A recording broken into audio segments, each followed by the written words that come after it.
Bonjour à vous tous, j'espère que vous allez bien. Le chef Kalinouille et moi-même, nous vous souhaitons une bonne année. Et bien pour commencer cette nouvelle année, la recette du cake à la saucisse de morteau. Les ingrédients principaux dans cette recette seront bien sûr une belle saucisse de morteau fumée, de belles morilles sèches et un beau morceau de comté affiné 30 mois. Dans cet affinage, le comté sera un petit peu plus salé. Bien sûr, je vous laisse le choix de choisir l'affinage que vous souhaitez. C'est une histoire de goût. Vous allez voir que c'est une recette qui est très facile, mais comme d'habitude, pas de stress. Nous avons le chef Kalinouille pour ses petites astuces. Eh bien, ne perdons pas de temps et en place pour la recette.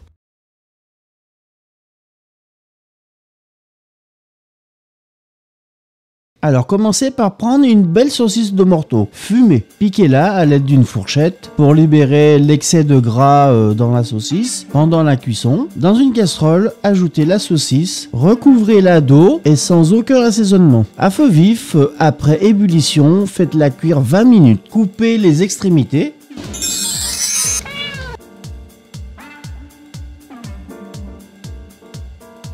Eh bien c'est très simple chef Kalinouille. Sur une des extrémités, vous allez trouver un petit bâtonnet. Regardez. Donc pas de doute, c'est bien une saucisse de morteau. Cette exécution se fait à chaud, donc un peu délicate. Commencez à inciser le saucisson dans le sens de la longueur et enlevez la peau. Cette peau est assez fine, donc pas évidente à enlever.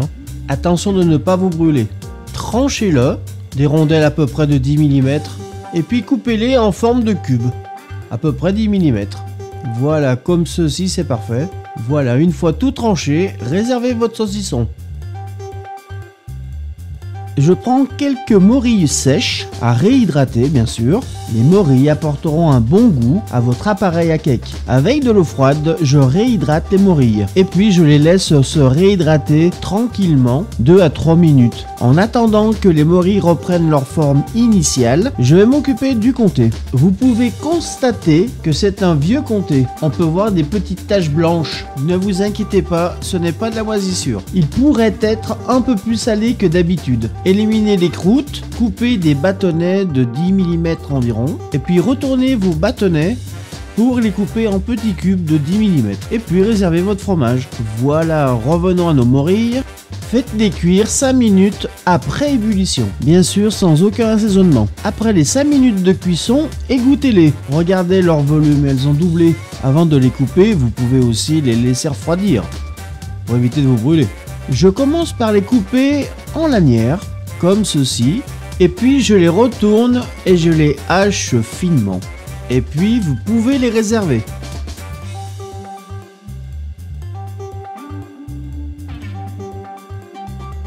Pour l'appareil à cake, il vous faut 3 œufs entiers, 3 cuillères à soupe de ciboulettes déshydratées, 5 centilitres de vin blanc du Jura, de la crème liquide de 18%, un sachet de levure chimique et 2 pincées de sel.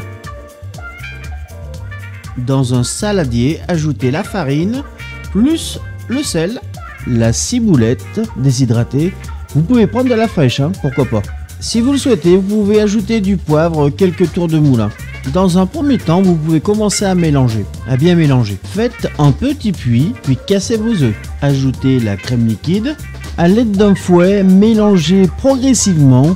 Prenez votre temps à bien mélanger pour éviter les grumeaux. Si cela est un peu dur à mélanger, ce n'est pas grave, vous pouvez ajouter le vin blanc. J'ai choisi un vin blanc du Jura. La subtilité de ce vin, vous allez trouver des arômes de noix, c'est très surprenant. Et bien mélanger de nouveau. Et pour finaliser l'appareil à cake, la levure chimique. Et puis mélanger de nouveau. Et vous devez obtenir une pâte assez lisse, sans grumeaux bien sûr. Maintenant que la pâte est prête, vous pouvez assembler les morilles, le comté et pour finir, la saucisse de morteau et mélangez bien le tout et voilà, votre appareil est prêt. Vous pouvez préchauffer votre four à 180 degrés pendant 15 minutes.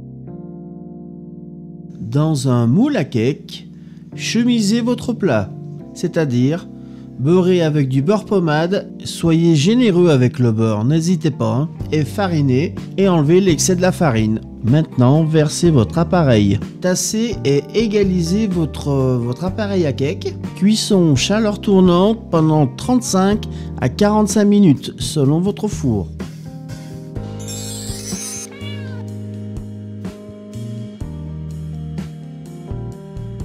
Oui, c'est exact, chef Kainouille. Il est préférable de le laisser reposer une trentaine de minutes. Après, vous allez avoir plus de facilité à le couper. Et voilà, le cake est prêt à être dégusté. Vous pouvez le servir en apéritif ou bien sûr en entrée avec une petite salade verte. Maintenant, c'est à vous de jouer.